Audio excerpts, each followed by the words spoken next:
Le secrétaire général et président Tolam exhorte les organismes compétents et les collectivités locales à accélérer la réparation des dégâts causés par le typhon.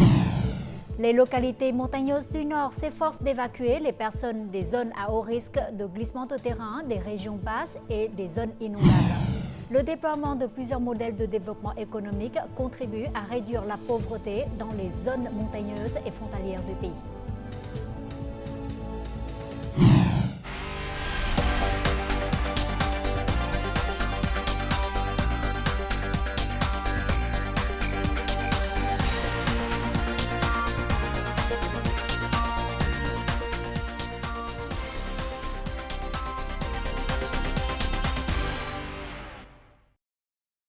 Mesdames et messieurs, bonjour. Merci d'être avec nous dans cette nouvelle édition du Journal francophone. Face aux effets dévastateurs du typhon Yagi, une réunion d'urgence du bureau politique s'est tenue cet après-midi à Hanoï sous la présidence du secrétaire général du Parti communiste vietnamien et président de la République, Tolam. Cette réunion avait pour objectif d'évaluer la situation et de définir les actions urgentes nécessaires pour atténuer les dégâts et stabiliser la vie des personnes touchées. Le secrétaire général et président Tolam a souligné que la tâche prioritaire actuelle consiste à secourir les personnes actuelles isolées, en détresse et portées disparues. En outre, il est nécessaire de préparer des plans de réponse aux inondations, notamment en préparant des produits de première nécessité et de la nourriture pour les personnes vivant dans les zones inondées. Il a également demandé de vérifier le système de transport et de digues, de résoudre rapidement les problèmes liés à l'électricité et aux communications et de réparer rapidement les écoles pour que les élèves puissent y retourner dans les meilleurs délais. Truyền thông, thông tin đại chúng, báo chí, mạng, đài truyền hình Việt Nam, đài tiếng nói Việt Nam, các ông chí làm rất tốt. Le Premier ministre Phạm Minh Chính a signé ce lundi 9 septembre une dépêche demandant des mesures urgentes pour remédier à l'effondrement du pont de Phong Châu dans la province de Phú Thọ, ainsi que des efforts pour surmonter les conséquences des inondations et des glissements de terrain dans la moyenne région et les régions montagneuses du Nord. Le pont Phong Châu qui enjambe la fleuve Rouge et relie le district de Lâm Thao et celui de Tam Nông dans la province de Phú Thọ, a été partiellement emporté par les eaux de crue ce lundi. Le Premier ministre Phạm Minh Chính a exprimé ses condoléances aux familles des victimes et aux personnes touchées par les catastrophes naturelles. Il a chargé le vice-premier ministre Hồ Đức Phước et les agences concernées de se rendre immédiatement sur place pour coordonner avec les autorités locales le déploiement de mesures d'intervention ainsi que les activités de recherche et de sauvetage. En raison de l'impact du typhon Yagi, la province de Lào Cai au nord connaît de fortes pluies ces derniers jours. Dimanche soir, la police et les forces militaires se sont coordonnées avec les autorités locales pour évacuer des milliers de personnes des zones à haut risque de glissement de terrain, des régions basses et des zones inondables afin d'assurer leur sécurité. À 23 h le 8 septembre, dans la ville de Sapa, de fortes pluies ont inondé les routes. Les autorités de la ville et les services d'urgence ont rapidement évacué les ménages des zones à haut risque vers un abri central. Des lignes d'alerte ont été rapidement mises en place dans la nuit. Nous avons exhorté les résidents à se reloger immédiatement dans des zones sûres pour assurer leur sécurité. Dans d'autres endroits, la ville de Sapa a établi des points de contrôle dans toutes les zones à risque potentiel de catastrophe, en particulier pour les glissements de terrain et les crues soudaines. L'équipe de sécurité du village de Jaide est en service 24 h sur 24 à ces endroits pour aider les personnes et les véhicules vers la sécurité. Nous sommes divisés en deux groupes pour empêcher les véhicules d'entrer dans la zone de glissement de terrain et guider les gens à traverser le pont de fer en toute sécurité. En tant que capitale de la pisciculture en eau froide dans le nord, la ville de Sapa a également évacué plus de 300 ménages piscicoles des zones adjacentes aux cours d'eau sujettes au glissement de terrain et aux crues soudaines. Nous demandons à tous les pisciculteurs d'eau froide de se déplacer vers des endroits plus sûrs. Nous sommes déterminés à faire en sorte qu'aucun ménage ne reste le long du cours d'eau. Toutes les forces doivent rester pleinement préparées. À Lào Cai, les inondations deviennent de plus en plus problématiques.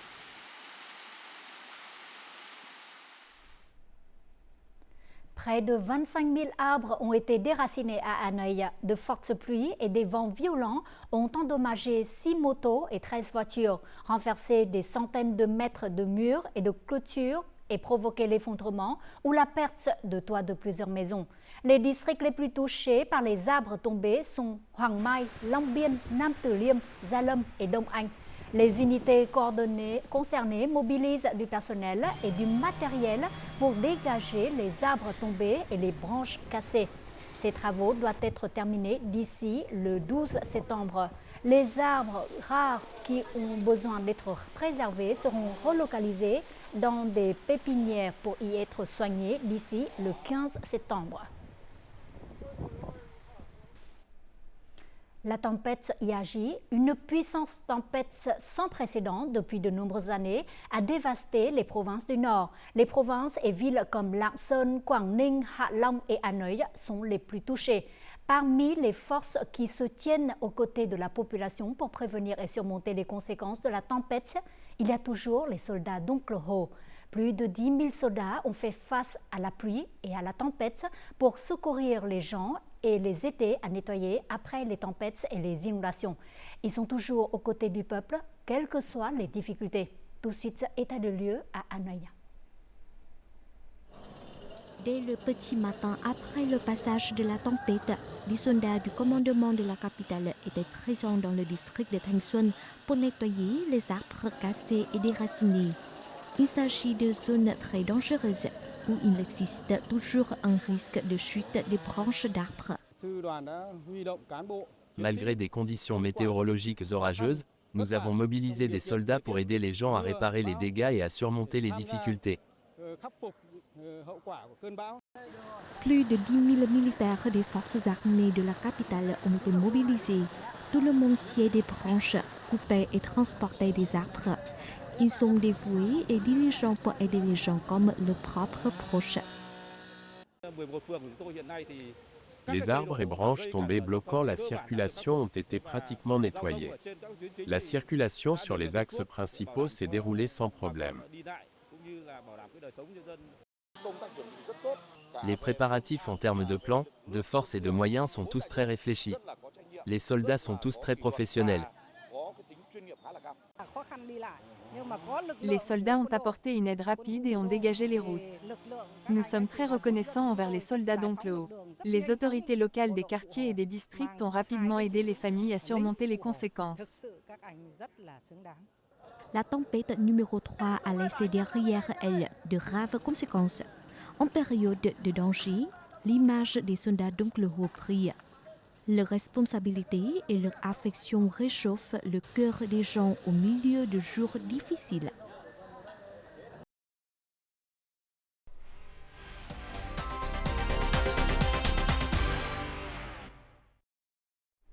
Passons tout de suite à d'autres actualités du jour.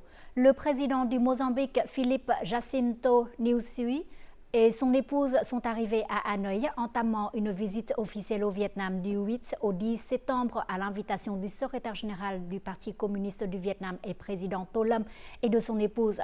Ce matin, le secrétaire général et président Tô Lâm a présidé la cérémonie d'accueil officielle du président mozambicain et son épouse.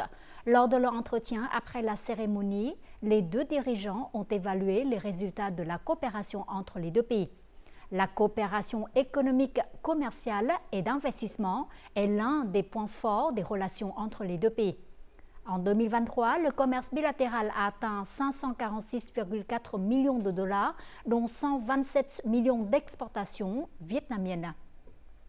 Les deux parties ont convenu de consolider et de porter leur amitié traditionnelle à une nouvelle hauteur dans le but de célébrer le 50e anniversaire de l'établissement des relations diplomatiques en 2025. Suite à cet entretien, les deux dirigeants ont assisté à la cérémonie de signature de plusieurs documents de coopération dans les domaines de l'énergie et de l'exploitation minérale.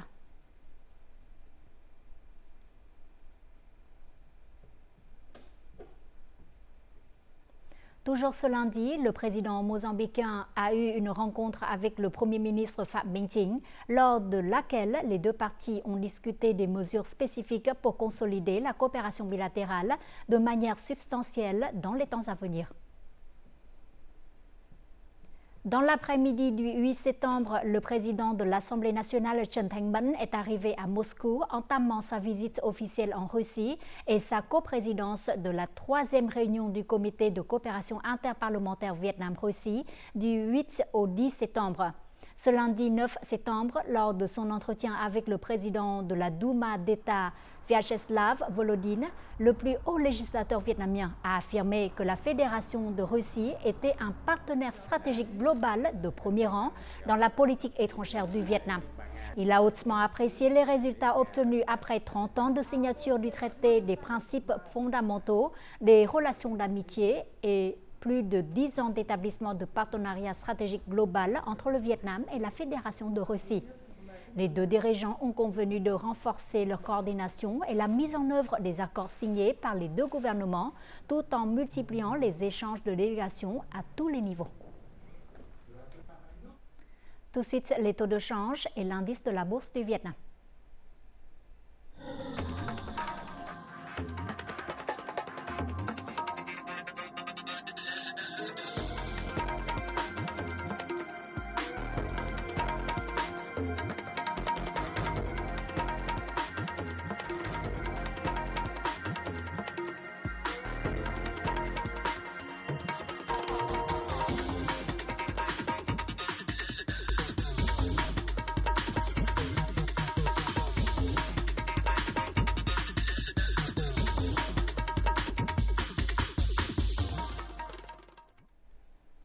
Ces dernières années, de nombreuses localités ont déployé des modèles pour aider les ménages des zones difficiles, montagneuses et frontalières à échapper à la pauvreté de manière durable.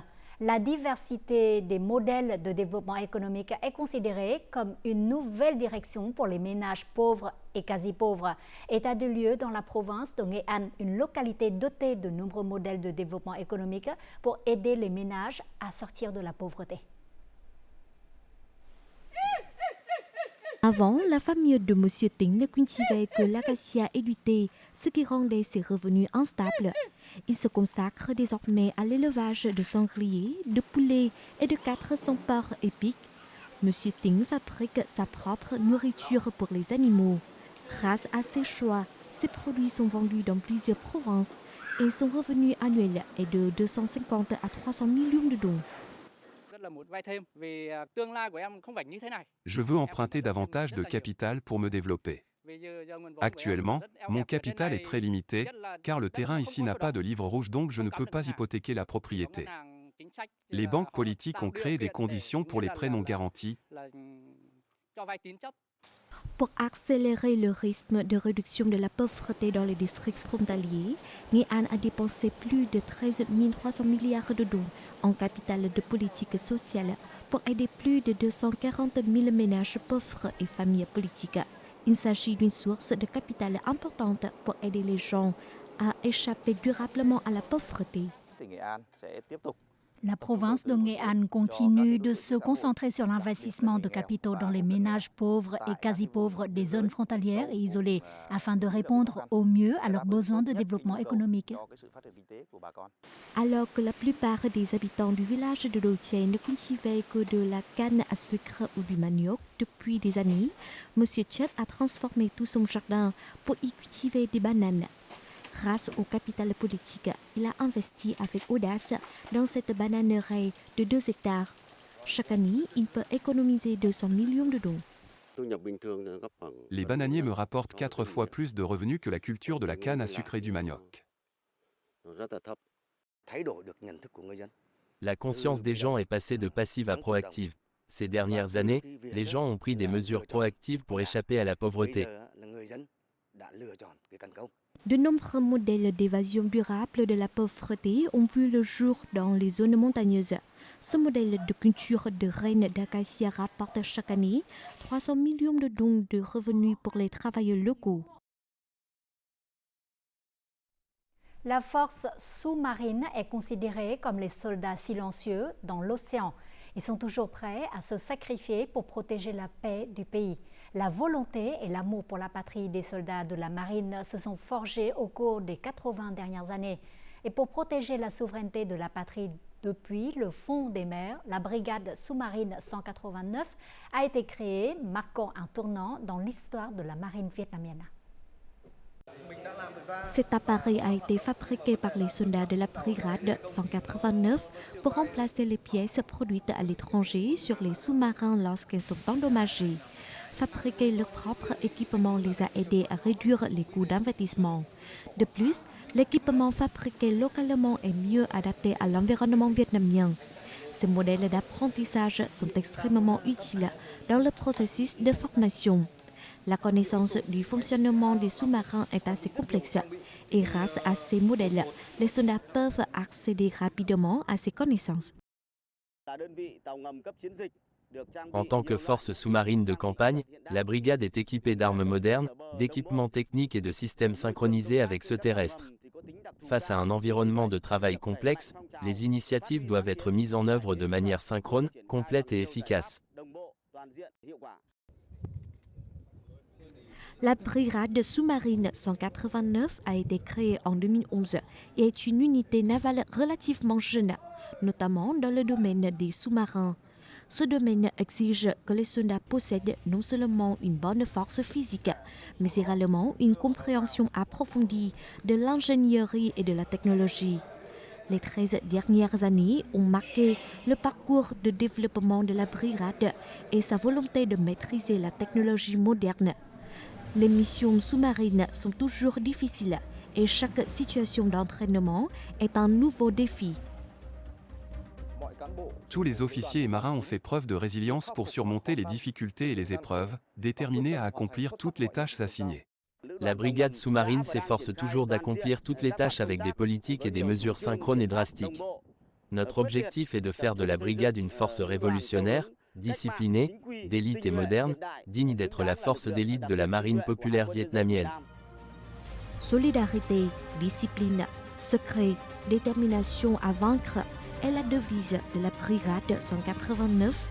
Suivant les traces des soldats de l'Oncle Ho, les jeunes membres de la brigade continuent d'écrire l'histoire de l'armée populaire du Vietnam. Par leur sacrifice silencieux et leur volonté inébranlable, ils protègent la souveraineté sacrée de la patrie.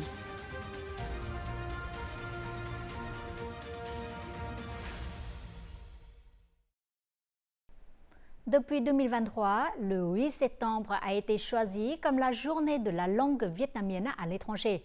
Honorer la langue vietnamienne, c'est aussi rendre hommage à ceux qui ont travaillé sans relâche pour promouvoir sa beauté dans la diaspora vietnamienne. En Malaisie, les enseignants vietnamiens utilisent la musique, les mélodies et les paroles pour inspirer l'amour de la langue vietnamienne aux enfants issus de familles mixtes.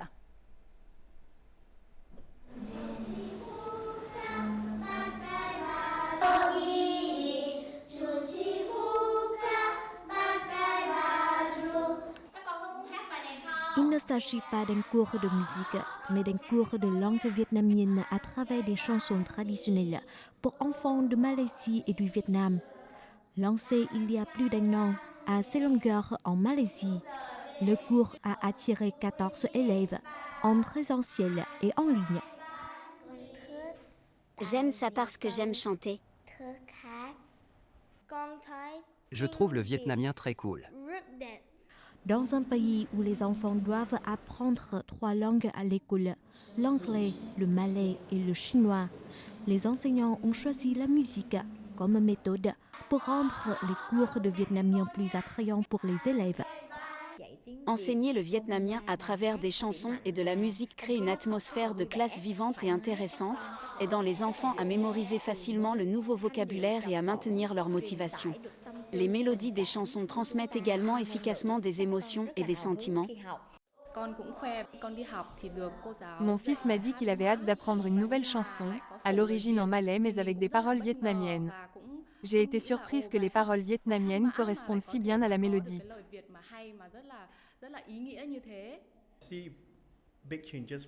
Je vois de grands changements chez mes enfants, donc maintenant, après les cours de vietnamien, ils peuvent lire des poèmes vietnamiens.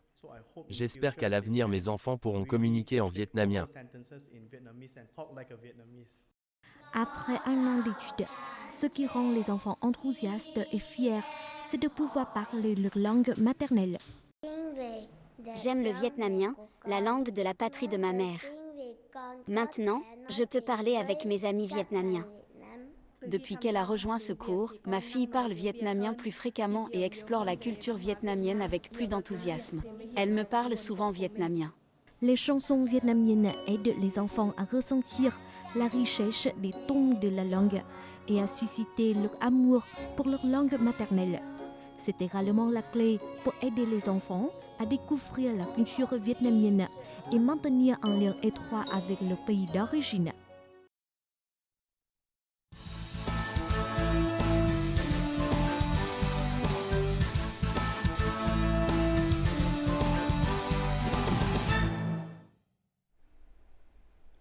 Êtes-vous curieux des peintures colorées dans les rues du Vietnam? Pendant les guerres, les peintures de propagande avaient pour but d'encourager l'esprit national. Et aujourd'hui, les peintures de propagande existent encore, reflétant les aspects divers de l'histoire et de la vie contemporaine au Vietnam. Dans ce chapitre, le Vietnam en un clin d'œil, découvrons ensemble les peintures de propagande du peintre-artiste Trần Duy Trúc, qui se consacre depuis 60 ans à cette lignée picturale. Nous apprendrons également comment la jeune génération d'artistes apporte un nouveau souffle aux peintures de propagande.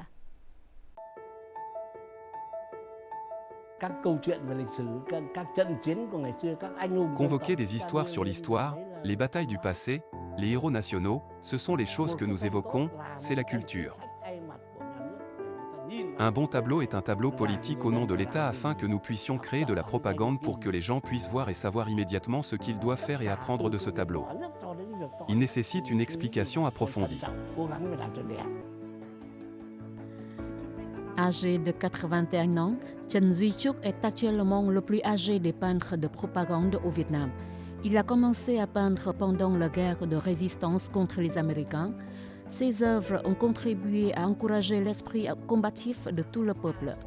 Au cours des 60 dernières années, Trúc a réalisé plus de 1000 esquisses et 500 peintures de propagande de toute taille et de tout format.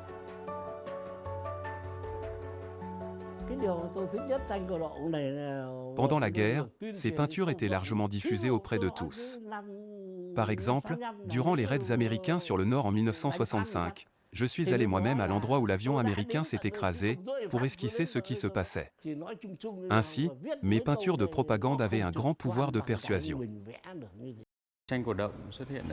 Les peintures de propagande sont apparues au Vietnam parallèlement au processus de colonisation française.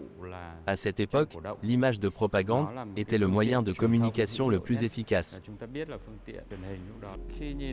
En regardant les images de propagande, les gens se rendent immédiatement compte qu'il s'agit de l'histoire du Vietnam. Chaque période a ses propres caractéristiques qui reflètent l'histoire, la culture de tout un pays, toute une nation.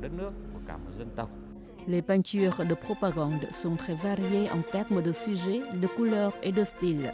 Chaque artiste raconte des histoires différentes à travers ses propres peintures. Cette peinture de propagande de l'artiste Trần Duy Trúc célèbre le 70e anniversaire de la libération de la capitale. Tout le monde était très heureux, très excité de saluer les soldats vainqueurs. Les gens étaient des deux côtés de la route, tenant des drapeaux et des fleurs. J'ai alors dessiné une vieille dame, un enfant et une femme offrant des fleurs à un soldat. C'était le sentiment sacré de la population pour les soldats de l'Enclos, venus libérer la capitale. Via la fenêtre ouverte, j'ai vu une armée marcher vers le centre de la ville. Il y a des fenêtres joyeuses, il y a des oiseaux regardant une ville paisible et indépendante. En plus de raconter des histoires historiques, les peintures de propagande continuent de se développer fortement, contribuant à diffuser et à promouvoir les caractéristiques culturelles uniques de la nation.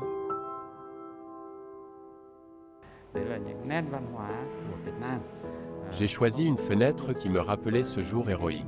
Via la fenêtre ouverte, J'ai vu une armée marcher vers le centre de la ville. Il y a des fenêtres joyeuses, il y a des oiseaux regardant une ville paisible et indépendante.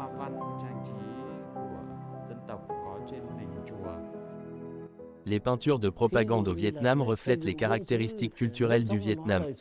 Ce qui se voit à travers les images symboliques comme la fleur de lotus, l'image du président Ho Chi Minh ou des motifs décoratifs au sommet de la pagode. Mes œuvres parlent des aspects positifs de la vie. Elles sont riches en identité nationale vietnamienne. Actuellement, de nombreux jeunes artistes apportent un nouveau souffle aux peintures de propagande. À mesure que la technologie évolue, les méthodes commencent à changer. Les peintures de propagande apparaissent davantage sur les supports numériques et notamment sur Internet. Les jeunes artistes sont très forts en graphique moderne, ils dessinent bien sur ordinateur. Les peintures de propagande d'aujourd'hui ont leur propre esthétique de l'ère numérique. Aujourd'hui, il y a une large variété d'outils sur Internet, de systèmes graphiques comme Photoshop, Corel et... C'est un monde infini dans lequel les jeunes artistes peuvent faire valoir leur créativité. Aujourd'hui, les peintures de propagande peuvent être imprimées sur les chemises, sur les sacs et beaucoup d'autres choses. Leur pouvoir de diffusion est donc très élevé. Les peintures de propagande ne se démodent jamais. L'important est que l'artiste poursuive son style de peinture ou non. J'ai toujours une passion ardente pour les peintures de propagande et j'espère que de nombreux jeunes d'aujourd'hui pourront poursuivre cette ligne de peinture. Je suis déjà vieux, mais je fais de mon mieux parce que j'aime mon travail. Maintenant, je continue de peindre pour servir le peuple.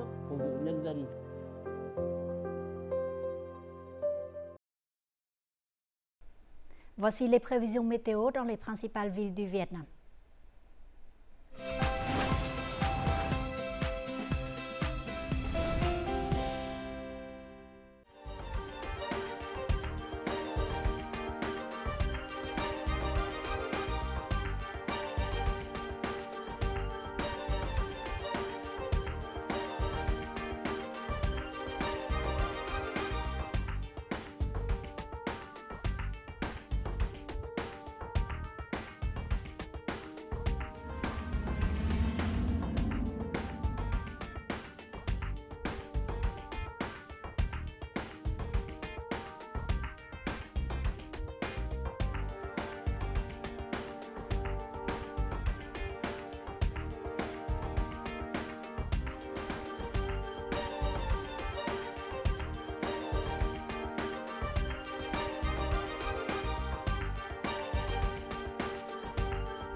Les informations sur la météo a clôturé notre journal. Merci pour votre fidélité. Au revoir et à la prochaine.